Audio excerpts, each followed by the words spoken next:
I think the most challenging thing that I come across when I'm going through manuscripts is when I find one with an excellent plot, bestseller hook, but the writing just isn't there. And that's not to say it's bad writing. It's just that the author has some room to grow on their writing journey. And it's really hard for me to send passes to those projects because I see the potential, but they're just not there. It's much easier to find a manuscript that needs a few plot tweaks, but the writing is beautiful, gorgeous, ready for production. Especially strange for me coming from an editorial background, because in an agency space, it's not your place to try to teach someone how to write. And I want to help them and I want to be on that journey, but you just have to kind of close the door and hope that they'll come back to you if the universe invites it. If you're a writer and you're struggling to finish your first draft, here's a little tip for you. I will never stop banging this drum because it's the only way I've ever finished a draft. And it's the only way I was able to write a novel in 3 weeks. Instead of researching or editing as you write, have a second document open while you write. Every time you think of something that you want to edit or research instead of writing your draft, make a note of it in that other document. Don't go back and edit until you're finished with your first draft, and then you have this whole document of things you need to edit, things you need to research, and you can get it done then. You don't need to do it while you're drafting. You really don't. Follow for more writing tips. I'm always giving them. I love it.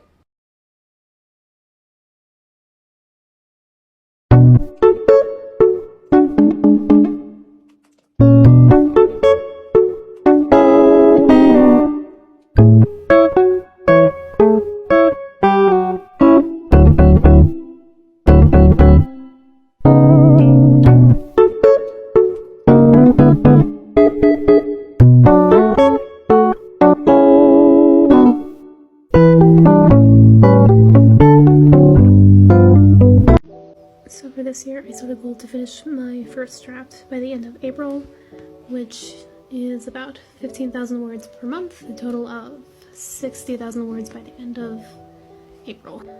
So that would be 484 words per day for every day in January. Did not quite get there.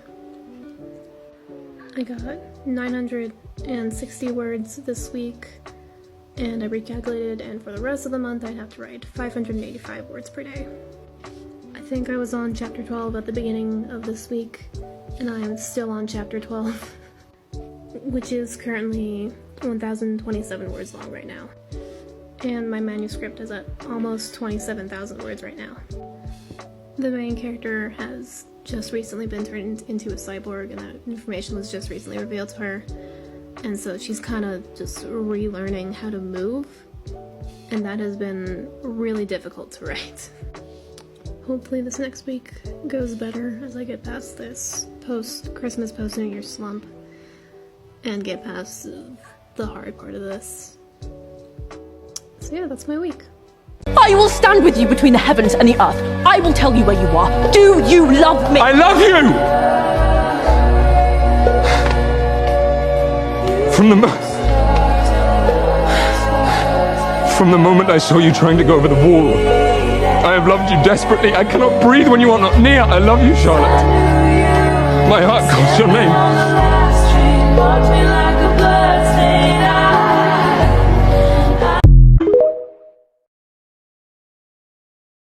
You ever seen a ghost? I was over on the bench. I was over on the bench. I was over on the bench. I was sitting over on the bench. I was over on the bench. I made a salad with craisins. Hello, I'm Chip Mulaney. I'm your father. But sometimes he would be gay. Ever been to the goddamn zoo? I used to smoke crack. What's yesterday? Shut up, you're all gonna die. Street smarts. Boom, orange juice. That's life. Now I've thrown him off his rhythm. Give us some money! Stay down on the ground. Stay down on the ground, you motherfucker. Do my friends hate me, or do I just need to go to sleep? But why don't we just tell our relatives that I'm a 4-year-old boy? Hey, do you want me to kill that guy for you? I am now gross. And watch this.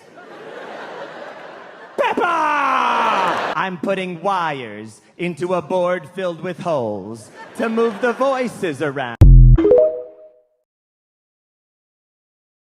Hello, My name is Danielle and I am looking for beta readers. I am looking for beta readers for the second draft of my first novel, Iron Touched.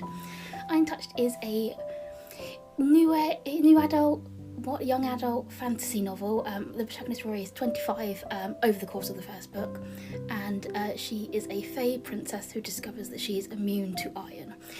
Her people have been falling sick to the touch of iron for a long time as they live on the ruins of humanity, essentially. And she's figuring out what she can do to help her people and how she can be a good queen. There's also a sapphic romance subplot, which I affectionately call Idiots to Lovers. It's based on a lot of fairy folklore and myths and legends from the British Isles, and I'll put some of my inspirations in here. If that sounds up your street, please let me know. I'm looking for beta readers for the second draft. I have had some beta readers for the first draft, but the story has changed a lot since then, and I'm just wanting to get a bit more feedback on the second draft to make sure that everything's going in the direction it should be. Things like my protagonist Rory, she's plus size, and I want to make sure that comes across in the text and that it's an enjoyable read. If that sounds like something you might be interested in, please drop me a comment or DM me, or I have a link in my Instagram which is on my bio, which takes you to the sign up to be a beta reader. But yeah, thank you very much for listening, and hopefully I'll hear from you soon. This is an original poem I recently wrote, no title yet. Pretty. English, adjective, standard. Pretty is the weapon used against you since childhood. Be pretty like your sister, or not as pretty as your friend. Fittingly, pretty is a sharp word. Like two twin blades, the T's mock me. They tease like girls in the bathroom who cut their eyes towards you in the mirror and send you scampering away from their combs and compacts. They are the pretty. They own the pretty. The P in pretty pops like the gum bubble of my old babysitter who is beautiful and normal and everything I was already convinced I should be at 7 years old. I prayed in bed that night, God, make me pretty when I grow up. And after the blown bubble of the P, the sticky sweetness of the word is stretched out on one finger to Y, and the Y makes me wonder what other adjectives ending in that letter will I spend the rest of my life chasing. Lovely, happy, heavenly, to the end of my days like the end of the alphabet. And when the word and the way of life comes to an end, will I realize that I wasted my time begging others to see something worthy and never noticing it myself? So if Derek was a sophomore back then, how old was he? How old were you? How old are you now? Not as young as we could have been, but not as old as you might think. Okay, that was frustratingly vague. How old are you? I'm 17. See, that's an answer. That's how we answer people. Well, 17 how you'd measure in years. All right, I'm just gonna drop it.